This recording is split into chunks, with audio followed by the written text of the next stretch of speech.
নমস্কার বন্ধুরা, আজকে একটা নতুন ভিডিও নিয়ে এসেছি। এই ভিডিওটা হচ্ছে 23শে ডিসেম্বরের ভিডিও।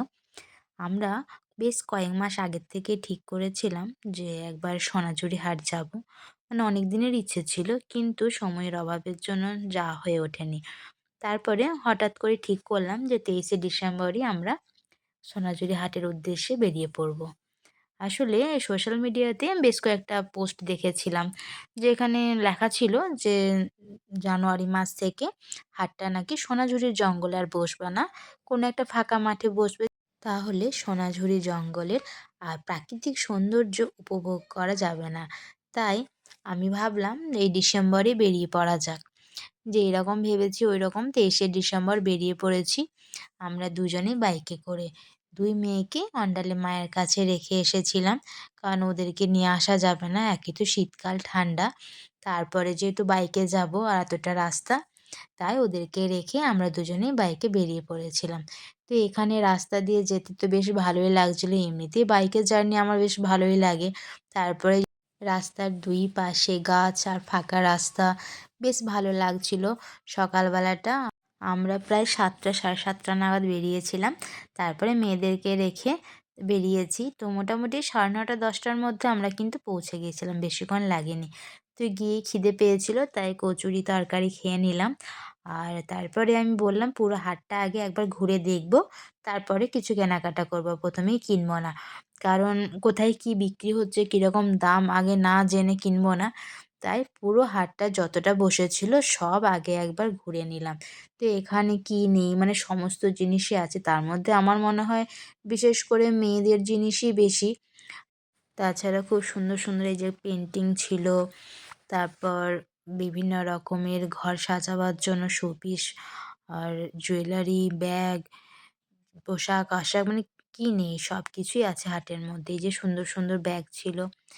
আর মোটামুটি ৩০-৪০ এরকম টাকা থেকে শুরু ব্যাগ। ১০০ টাকার ব্যাগগুলো খুব সুন্দর। তো এরকমভাবে আমরা পুরো হাটটা ঘুরে দেখছিলাম কোথায় কি, কি বিক্রি হচ্ছে আর কীরকম, কীরকম দাম। তো পুরো হাটটা ঘুরে দেখতে বেশ ভালোই লাগছিল। আমাদের অনেক কিছুই কেনার আছে, কিন্তু যার কাছে কালেকশন ভালো থাকবে এবং দাম ঠিকঠাক বলবে তার কাছেই নেব।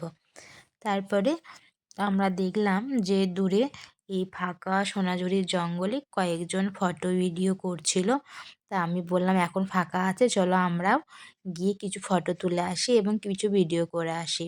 তো আমরা চলে এলাম হাট থেকে একটু দূরে এই ফাঁকা জঙ্গলের মধ্যে। তো ফটো আর ভিডিও তুলছিলাম। আমি নর্মালি ভিডিও করতে পারি না খুব একটা ভালো। তো তাও একটু ভিডিও না করলে বেশ মনে হবে যে মিস করব, কারণ এলাম কিন্তু ভিডিও করলাম না। তো যেরকম পারলাম একটা ভিডিও করলাম আর ফটো তুলেছি অনেক। বেশ ভালো লাগছিল সোনাঝুরি জঙ্গলের মধ্যে, রোদও ছিল। ফটোগুলো খুব সুন্দর আসছিল। তাই মন ভরে ফটোগ্রাফি করে নিয়েছি, ভিডিও করে নিয়েছি। তারপরে বরমশাই বলল, "চলো এবার কিছু কেনাকাটা করি, না হলে এখানে ফটো তুলতে, ভিডিও করতেই সময় চলে যাবে।" তারপরে আমরা এই ফাঁকা জায়গাটা থেকে এগিয়ে গেলাম হাটের দিকে। কারণ এবার কেনাকাটা করে তারপরে বাড়ি ফিরবো। তো এসেই দেখি এখানে যে আদিবাসীদের এখানে নাচ চলছে। মানে এটা নরমালি সোনাঝুরি হাটের একটা সাধারণ ব্যাপার। তো এখানে এক জায়গায় নয়, প্রায় ৩ থেকে ৪ জায়গায় এরকম আদিবাসী সাঁওতালি নাচ হচ্ছে।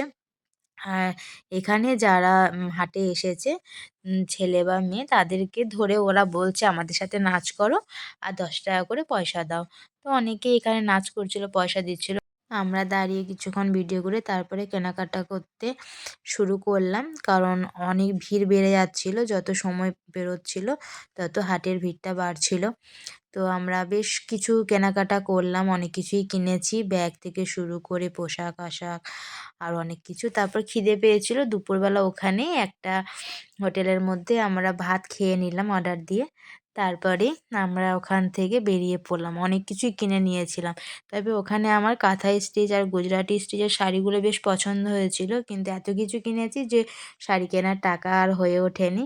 তো ভাবলাম আবার নেক্সট বার যখন আসবো তখন কিনবো। তারপরে সূর্য ডোবার সাথে, সাথে আমরাও বাড়ি ফেরার উদ্দেশ্যে রওনা দিলাম আর বাড়ি পৌঁছে গেলাম। তো এই ছিল আমাদের সোনাঝুরি হাটের পুরো ভিডিওটা। কেমন লাগলো অবশ্যই কমেন্ট করে জানাবেন। ভিডিওটি দেখার জন্য ধন্যবাদ।